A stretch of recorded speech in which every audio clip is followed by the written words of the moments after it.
कथा कहती है महाराज, पूर्णिमा का जो चंद्र है वो विशाल का है और उस चंद्र की पूर्णता में हमारी अभिलाषाएं भी पूर्ण हो।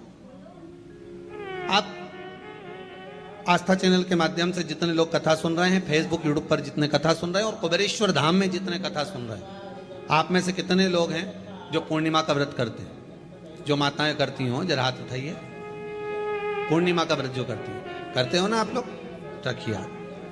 अब पूर्णिमा के व्रत में आपने कई बार किताब पढ़ी होगी पूर्णिमा की, या आपने व्रत किया होगा, या पूर्णिमा का व्रत आप धारण करे होगे, तो उसमें पूजन कौन से भगवान की होती?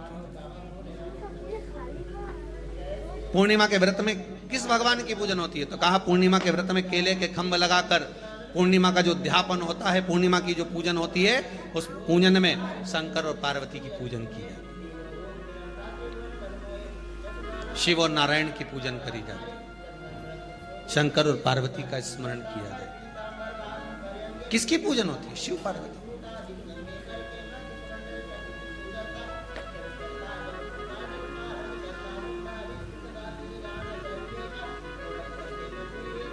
क्यों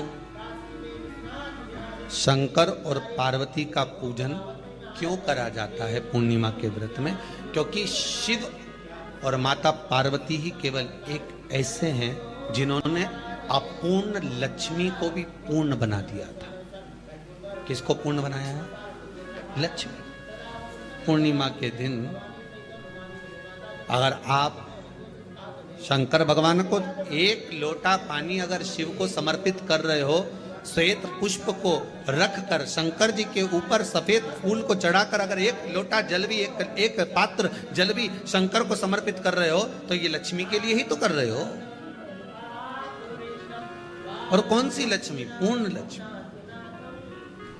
पूर्ण लक्ष्मी। आपको पहले भी कथा में कहा, एक बार भगवान विष्णु के सामने लक्ष्मी मैया ने बहुत तेज स्वर में कह दिया था, नारायण, दुनिया के लोग आपका नाम जपते हैं, दुनिया के लोग नारायण नारायण कहते हैं, दुनिया के लोग आपका भजन करते हैं, पर सत्य मायने में कहूं ना तो मेरे बिना दुनिया के लोगों की नहीं चल सकती। मेरे बिना दुनिया नहीं चल सकती, संसार मेरे बिना नहीं चल सकता। भगवान विष्णु ने कहा ये तो गलत है लक्ष्मी आपका कहना। एक दिन लक्ष्मी को अहंकार आ गया, अहंकार के संबोधन जब माता लक्ष्मी कहने लगी तो भगवान उसी समय पर भगवान विष्णु को क्रोध आ गया और भगवान विष्णु ने कह दिया, लक्ष्मी तू इतनी बड़ी बड़ी बात कहती है कि तेरे बिना नहीं रह सकती संसार।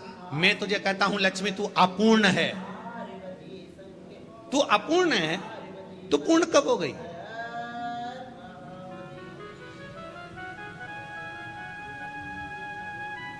तेरी पूर्णता कहां हो गई?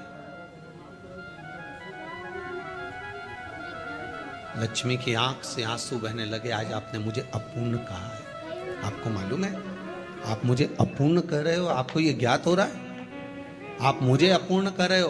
भगवान कहते हैं हाँ लक्ष्मी, मैंने तुझे अपूर्ण कहा है। अपूर्णता का मतलब आप जानते हो ना? भगवान कहते हैं लक्ष्मी मैं सब जानता हूं। लक्ष्मी रोती हुई माता सरस्वती के पास पहुंच गई। सरस्वती ने पूछा क्या बात है लक्ष्मी, क्यों रो रही हो? लक्ष्मी जी ने कहा क्या बताऊं सखी, मेरे पति ने आज मुझे अपूर्ण कह दिया है। तो क्यों रो रही है तू? अपूर्ण अगर कह दिया, पति ने ही तो कहा है ना, तो क्यों रोना? चल मेरे साथ। और सरस्वती मैया माता लक्ष्मी को लेकर सीधे पहुंच गई माता पार्वती के यहाँ। माता पार्वती के यहाँ जब पहुंची है, माता पार्वती ने लक्ष्मी जी को देखा और सरस्वती को देखा तो पूछा कि बात क्या है, क्या हो गया ऐसा, क्या हुआ, क्या है ऐसा जो तुम दोनों आज मेरे पास में आई? क्या हुआ? पार्वती जी कुछ बोलती, शिव जी का ध्यान माता सरस्वती की ओर और लक्ष्मी की ओर गया और भगवान शंकर जान गए कि आज भगवान नारायण ने लक्ष्मी जी को अपूर्ण कहा है। अब देखें माता पार्वती क्या कर सकती है, इसको पूर्ण बनाने के लिए करेगी क्या?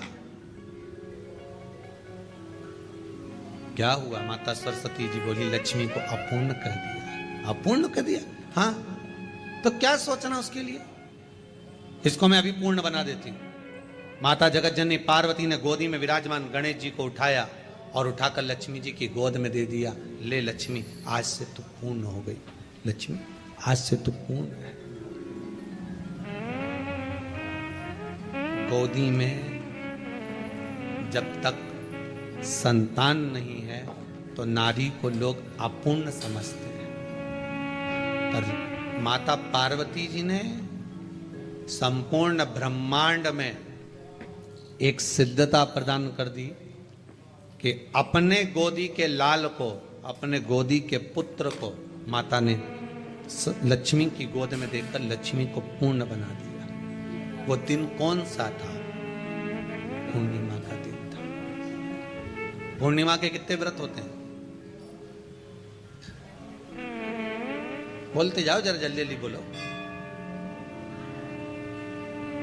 पूर्णिमा के नारियों को, स्त्रियों को अखंड सौभाग्य के लिए, जो नारी वैधव्य नहीं होना चाहती है उस नारी को पूर्णिमा के कितने व्रत करना चाहिए? जिस नारी के यहाँ संतान नहीं हो, औलाद नहीं हो, उसको पूर्णिमा के कितने व्रत करना चाहिए? जिस नारी का पुत्र, पति बहुत बीमारी से ग्रसित हो, लग रहा हो कि ये मेरा बेटा बहुत बड़ी बीमारी में घिरा हुआ है, तो नारी को कितने व्रत करना चाहिए? स्वयं भगवान कृष्ण ने माता यशोदा को द्वापर में भी बताया है कि पूर्णिमा के 32 व्रत होते हैं। कितने व्रत होते हैं? 32।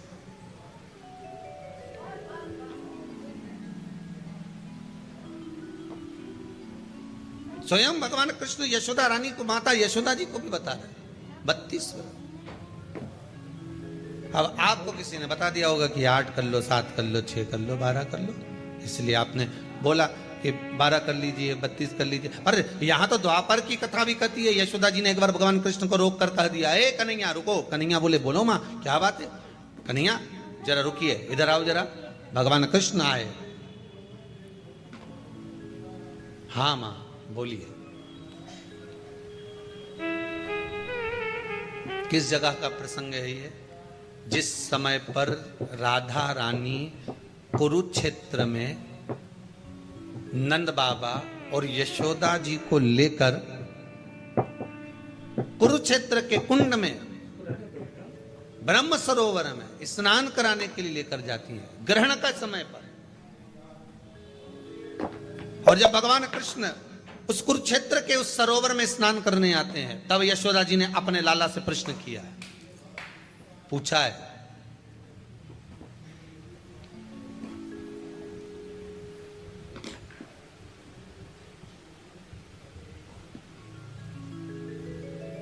कि नारी वैधव्य होकर ना मरे।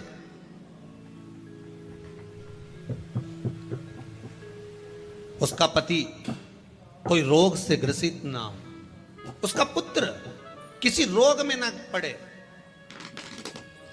अरे भाई, कितना सुंदर संवाद लिखा है। अगर किसी माता का पुत्र मान लो किसी नशे में डूबा हुआ है, कोई नशा कर रहा है और गलत नशा है, आपको लग रहा है कि ये नशे में डूबा हुआ है, आपको लग रहा है कि ये गलत जगह पर डूब गया है, आपको लग रहा है कि मदिरापान में, मांसाहार में या अधिक गांजा आदि का जो भी नशे होते हैं, जितने भी नशे, उसमें डूब चुका है। और माँ उसको समझा रही है, तू नशे में मत डूब, तू इस काम को मत कर, तू ये गलत कर्म मत कर।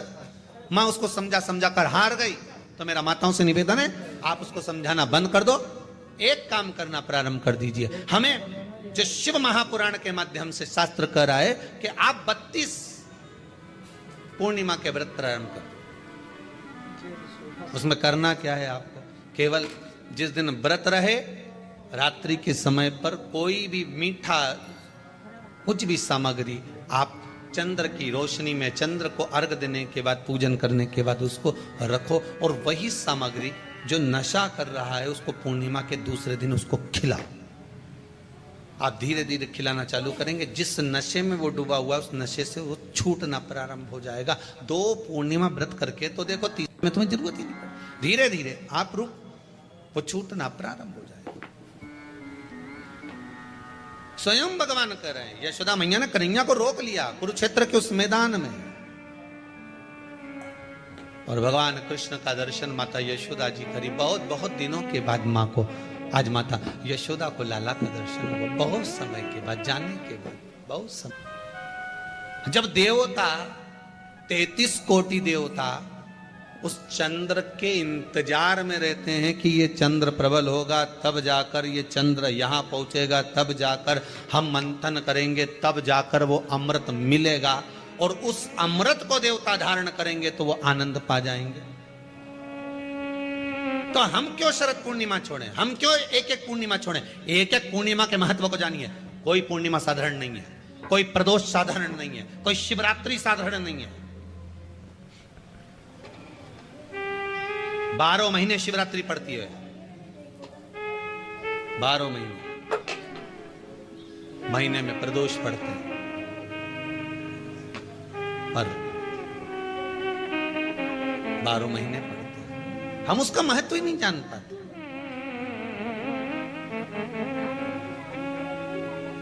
कौन से प्रदोष पर क्या करना है, कौन सी पूर्णिमा को क्या धारण करना है, कौन सी शिवरात्रि पर। कई लोगों को तो यहां तक नहीं मालूम था कि भाई श्रावण के महीने में भी शिवरात्रि आती है। वो तो बस लोगों के कि शिवरात्रि का पूजन हुआ, तो उसका स्मरण क्यों छोड़े हम?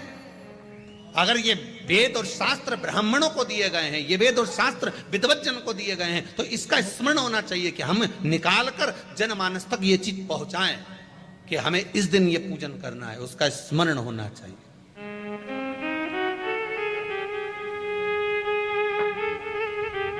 और वो सुख देने वाला।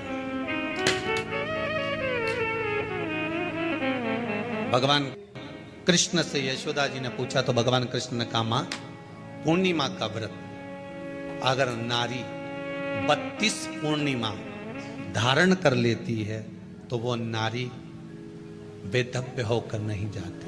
पर आप लोग व्रत जो करते हो ना, जो भी व्रत आप लोग उठाते हो, सोमवार का व्रत जैसे किसी माता जी ने उठा लिया और वो उठाने के बाद, हम तो शादी नहीं हुई थी ना जब भी सोमवार व्रत करते थे, अब शादी हो गई अभी भी हम सोमवार का व्रत कर रहे हैं, करे जा रहे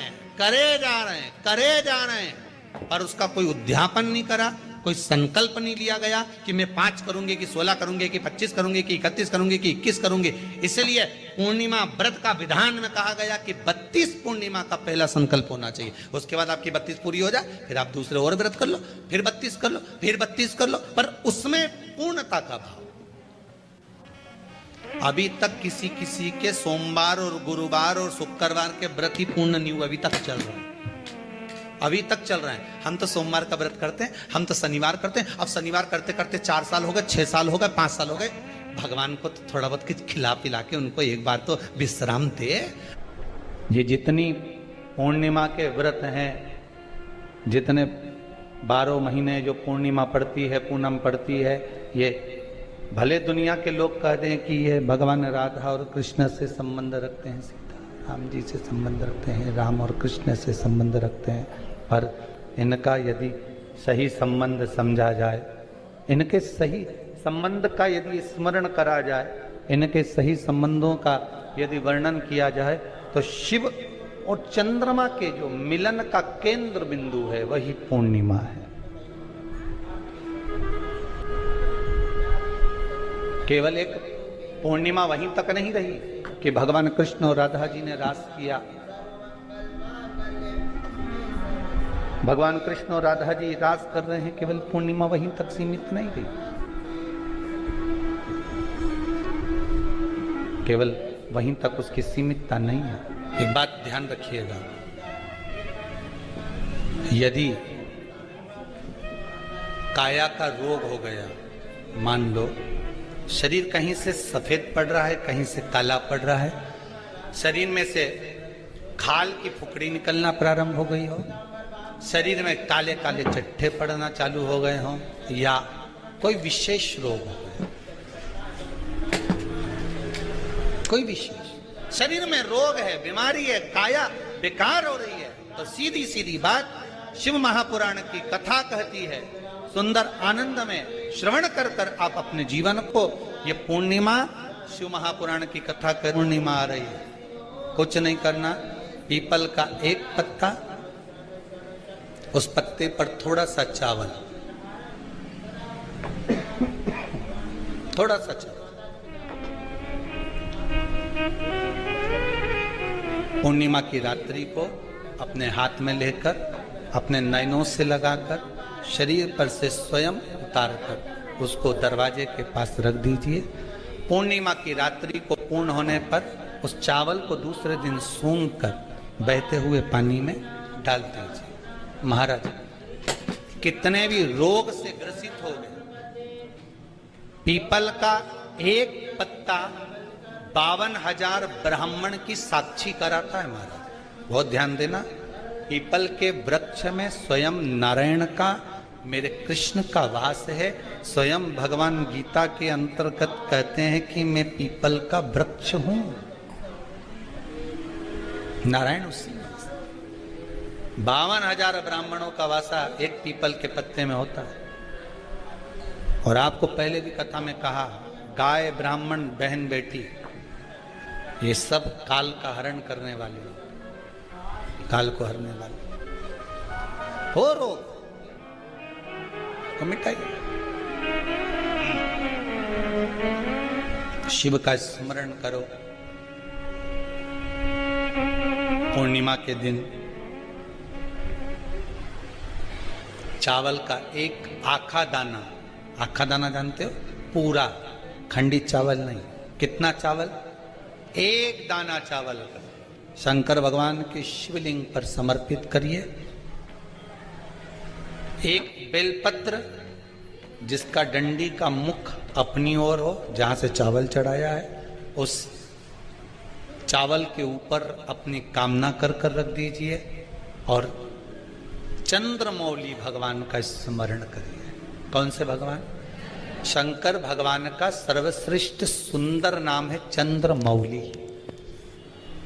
चंद्रमौली भगवान का स्मरण करिए, अपनी कामना कर कर बेलपत्र समर्पित कर कर शिव जी पर एक लोटा पानी, एक जल पात्र समर्पित करो, कलश से जल चढ़ा दीजिए, नैनों में वो जल लगाकर अपनी कामना कर कर वापिस घर को आइए। अगली सीमा आएगी, जो कामना करी है मेरा चंद्रमौली भोलेनाथ उसे पूर्ण कर ही देगा। शिव उपासना के लिए जितनी 12 महीने में पूर्णिमा पड़ती है, एक एक पूर्णिमा का व्याख्यान वर्णन करेंगे। आज तो कथा का महत्तम दिवस है, पहला दिवस है, तो हम उसको महत्व समझें कि पूर्णिमा का महत्व क्या है, हम उसका महत्व समझें कि शंकर और चंद्र का रिश्ता क्या है, संबंध क्या है।